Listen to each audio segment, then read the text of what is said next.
Dr. Li Wei woke buried alive in the sand with dirt under her fingernails and a city in her mouth.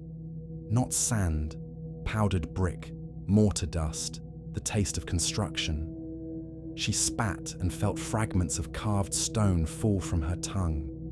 Above her, stars she didn't recognize shone through what should have been the roof of her research tent. She was 3 feet underground in an excavation pit she didn't remember digging, surrounded by architectural fragments she didn't remember uncovering.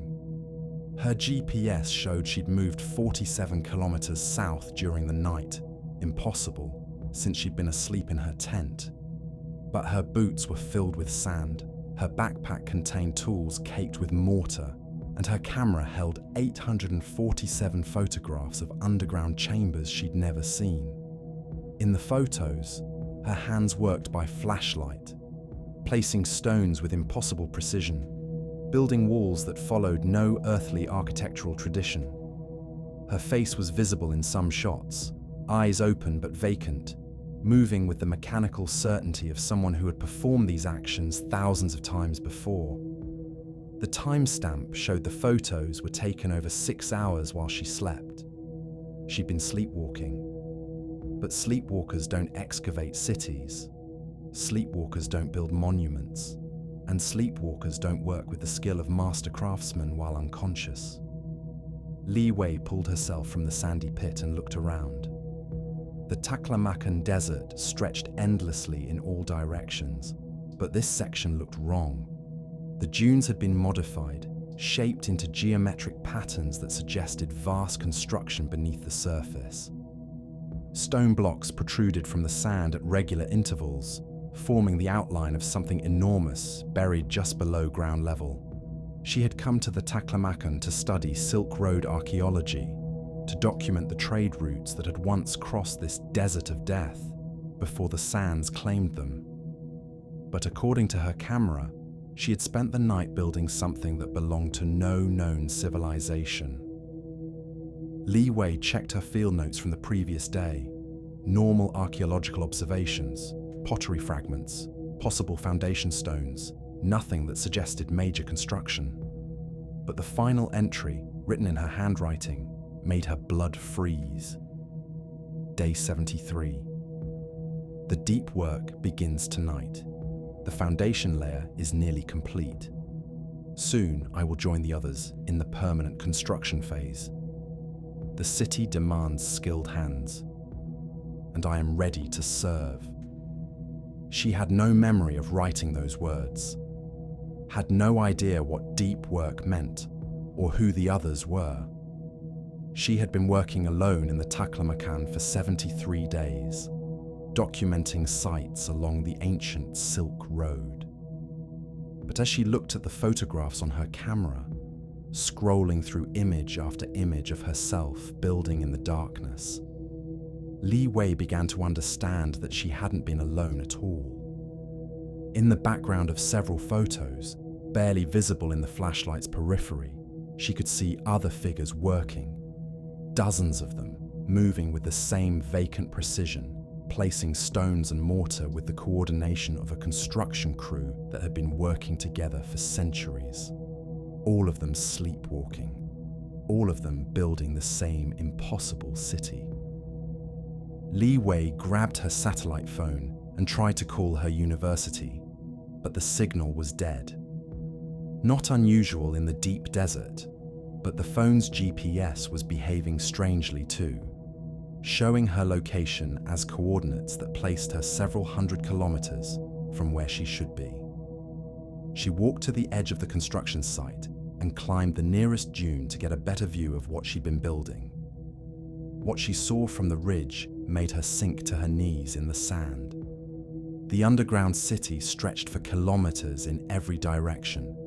Not ruins, active construction. Walls rising from excavated foundations, courtyards taking shape, towers emerging from the sand like the bones of some vast creature surfacing from beneath the earth.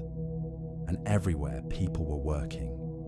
Hundreds of them, maybe thousands, all moving with the same unconscious precision. Some wore modern clothing like hers. Others were dressed in styles that spanned centuries: Tang dynasty robes, Mongol armor, Soviet-era work clothes, contemporary archaeological gear. They were all sleepwalking, all building, all adding to the same massive construction project that seemed to have been ongoing for over 1,000 years. Li Wei pulled out her binoculars and focused on the nearest group of workers. A man in what looked like medieval Islamic dress was laying tiles in a courtyard pattern that matched photographs from her camera. Beside him, a woman in 1920s expedition clothing was carving symbols into stone blocks with tools that shouldn't have been able to cut through solid rock. None of them seemed aware of the others.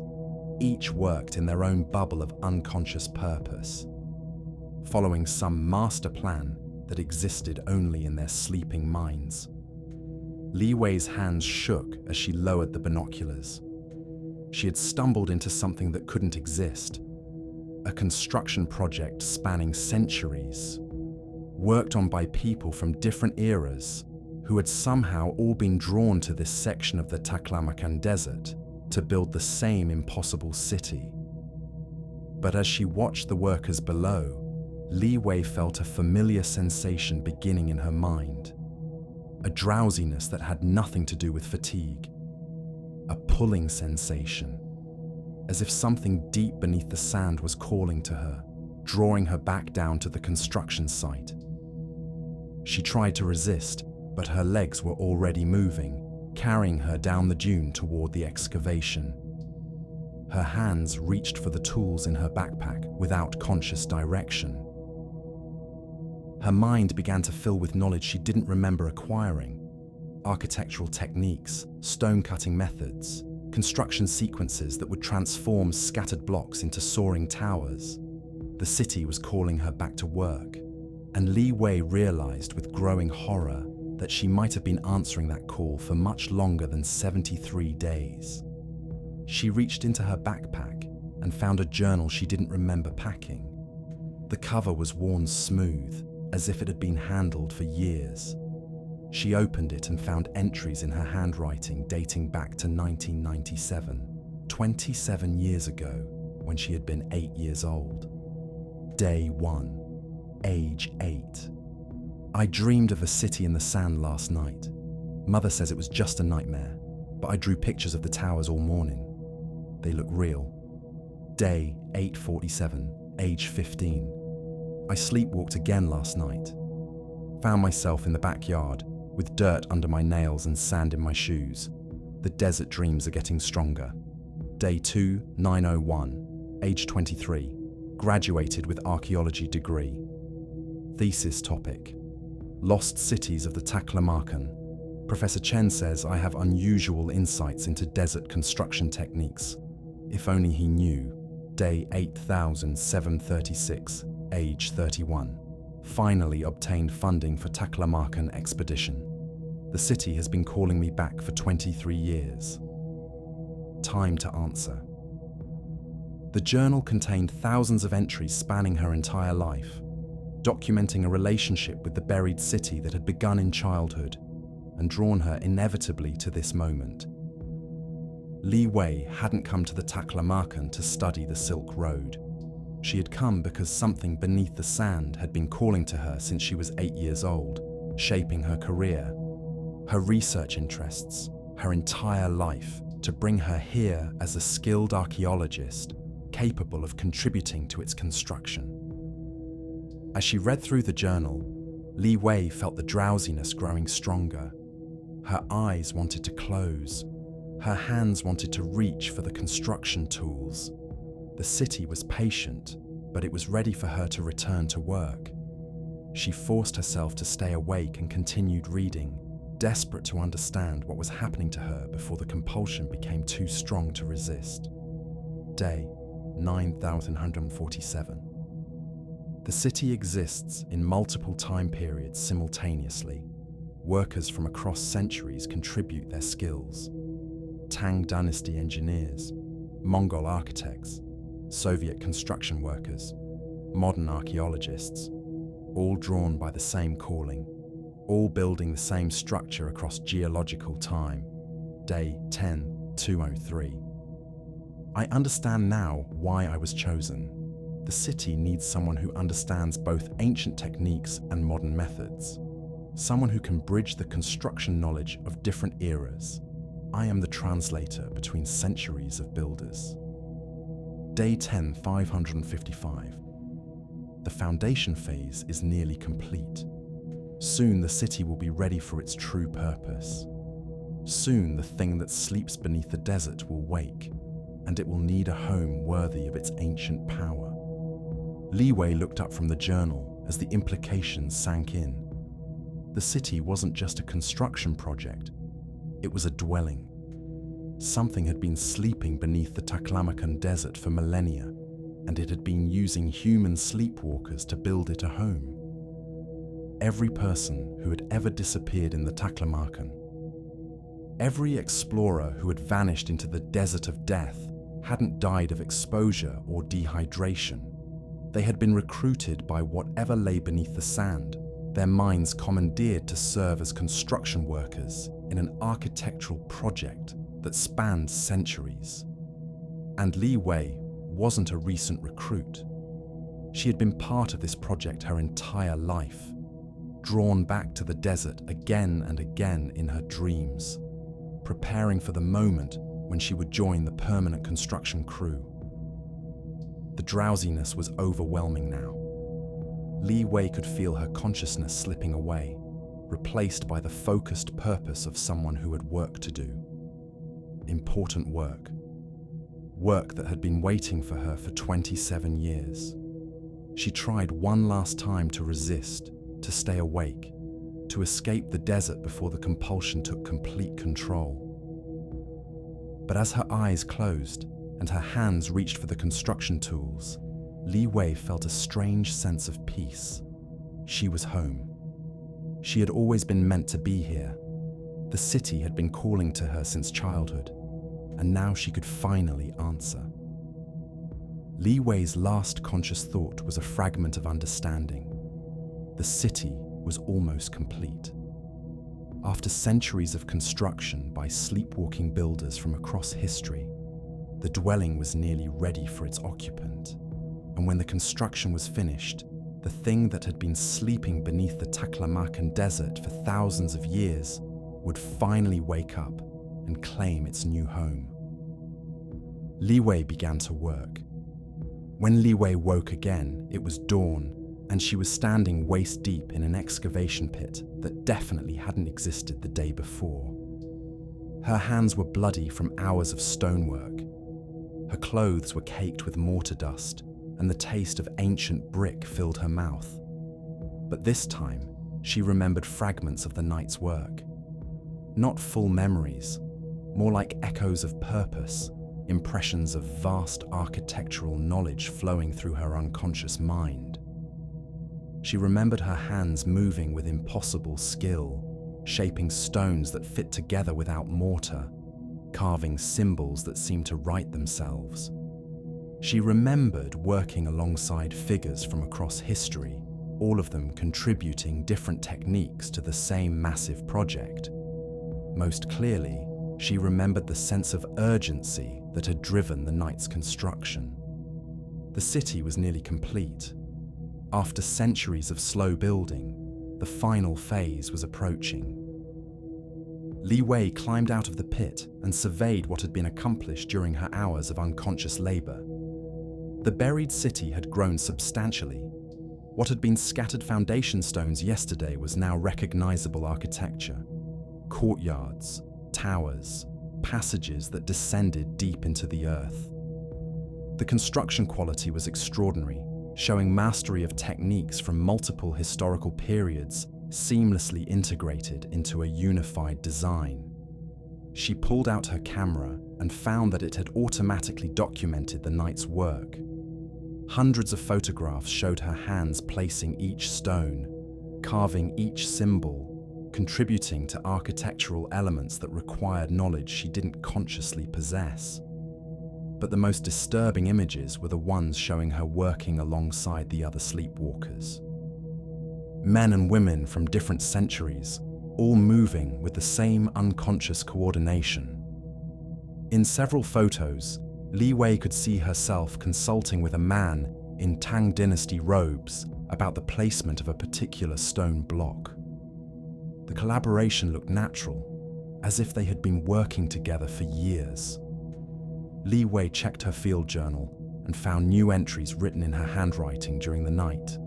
Night 73. Worked on the eastern towers with Master Chen, Tang dynasty, 647 CE, and engineer Volkov, Soviet expedition, 1953. Chen's stone-cutting techniques integrate perfectly with Volkov's knowledge of underground structural support. The fusion of methods across centuries produces construction quality impossible for any single era. The central chamber is nearly complete. Soon it will be time to wake the sleeper. Soon the city will fulfill its purpose. I understand now why I was drawn here. The city needs builders from every era because its occupant remembers every era. It has been sleeping beneath the desert since before human civilization began, and when it wakes, it will need a dwelling that reflects all of human architectural achievement. Li Wei felt sick as she read her own words describing collaboration with people who should have been dead for centuries. But the evidence was overwhelming. Her photographs, the construction progress, the detailed architectural knowledge appearing in her journal entries. She was part of a sleepwalking construction crew that spanned over 1,000 years of history. Li Wei tried to leave the construction site, but found that her legs wouldn't carry her more than a few hundred meters away from the buried city. Whenever she attempted to walk toward her original campsite, drowsiness would overcome her, and she would find herself walking back toward the excavation. The city wouldn't let her leave. Not until the construction was complete. She spent the day exploring the above-ground portions of the site, trying to understand what she was helping to build. The architecture was unlike anything in the archaeological record, a fusion of design elements from multiple civilizations, but unified by an underlying aesthetic that seemed alien to human sensibilities. The passages descended deep into the earth, far deeper than should have been possible given the water table and geological conditions of the Taklamakan. Some chambers contained carvings that hurt to look at directly, symbols that seemed to move when viewed peripherally, geometric patterns that induced vertigo and nausea. In the deepest chamber she could access, Li Wei found a massive door carved from a single piece of black stone. The door was covered in symbols from every writing system she recognized, and many she didn't. Cuneiform, hieroglyphs, Chinese characters, Arabic script, Cyrillic letters, and scripts that didn't correspond to any known language. All of the symbols conveyed the same message in their respective languages. Do not wake the sleeper. But even as she read the warnings, Li Wei could feel the compulsion building in her mind again. The sun was setting, and the night shift was about to begin. The city was calling its workers back to their tasks. Li Wei tried to resist, but the drowsiness was too strong. As consciousness slipped away, she felt her body walking toward the construction site, her hands reaching for tools, her mind filling with architectural knowledge that belonged to centuries of builders. The last thing she saw before the sleepwalking began was the massive door deep beneath the city. It was slightly ajar, revealing darkness beyond that seemed to move with its own rhythm. Something was stirring behind that door, something that had been waiting for its new home to be completed. Li Wei began her second night of construction, working alongside Master Chen and engineer Volkov and dozens of other sleepwalkers from across history. They worked with growing urgency, racing to complete the city before its occupant grew impatient. The sleeper was beginning to wake. Li Wei's third day of consciousness began with the taste of blood in her mouth and symbols carved into her arms. Not self-inflicted wounds, but marks that had appeared during her hours of sleepwalking construction work. The symbols matched those she had seen on the ancient door deep beneath the city, as if prolonged contact with the buried architecture was beginning to mark her body as well as her mind. Her journal contained increasingly disturbing entries from the night's work.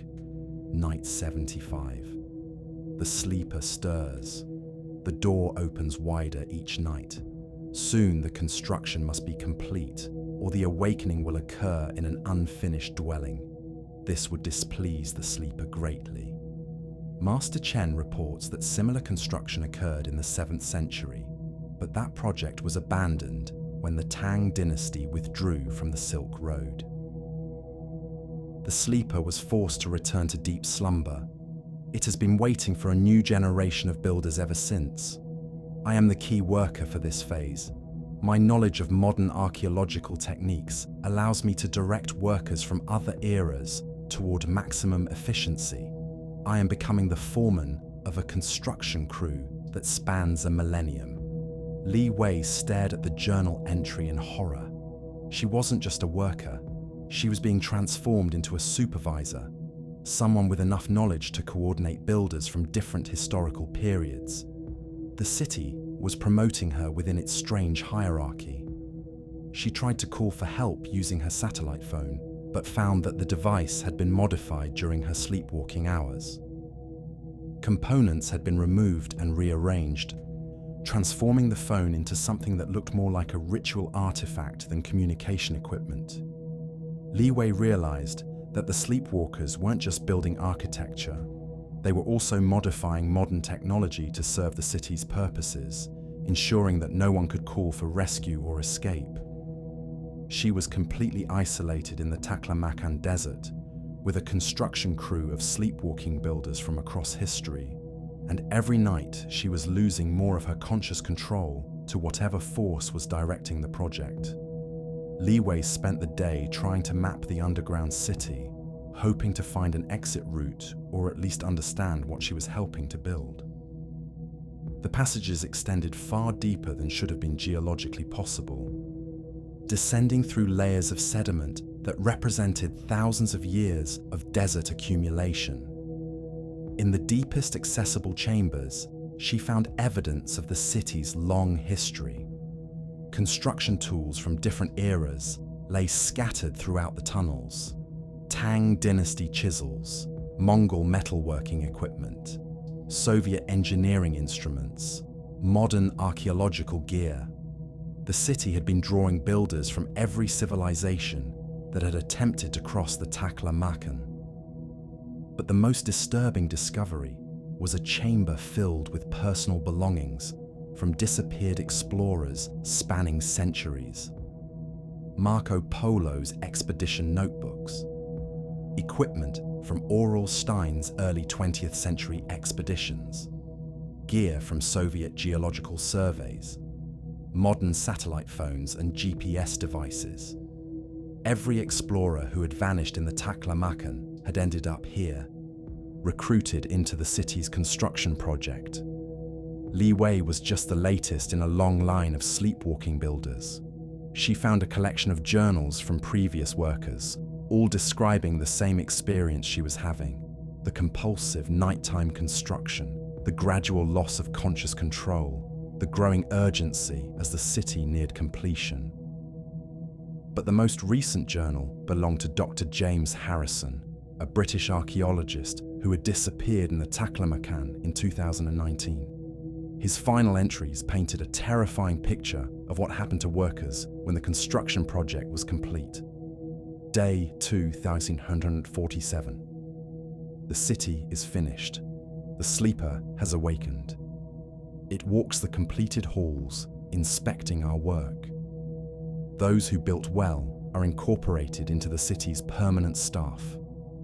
Those who built poorly, I cannot write what happens to them. The sleeper is ancient beyond human comprehension. It remembers the rise and fall of countless civilizations. It has been using human builders not just to construct its dwelling, but to absorb human knowledge of architecture, engineering, art. We are not just workers, we are sources of cultural information. Soon, I will join the permanent staff. I can feel my individual consciousness fading, becoming part of the city's collective memory. But the knowledge I contributed, my understanding of archaeological techniques, will be preserved forever.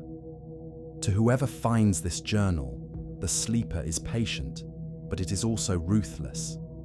If you cannot build well, if you cannot contribute unique knowledge to its collection, it will consume your consciousness without preserving anything of who you were.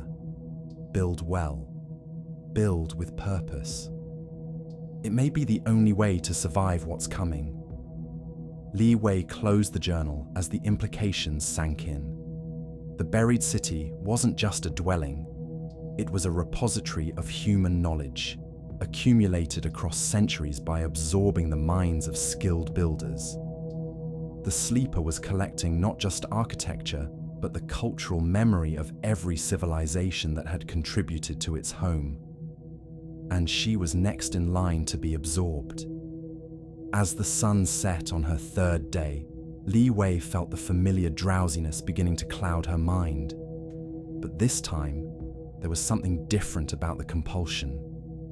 Instead of simply directing her to construction work, the call from the city felt more complex, more purposeful. The sleeper was ready to meet its newest builder.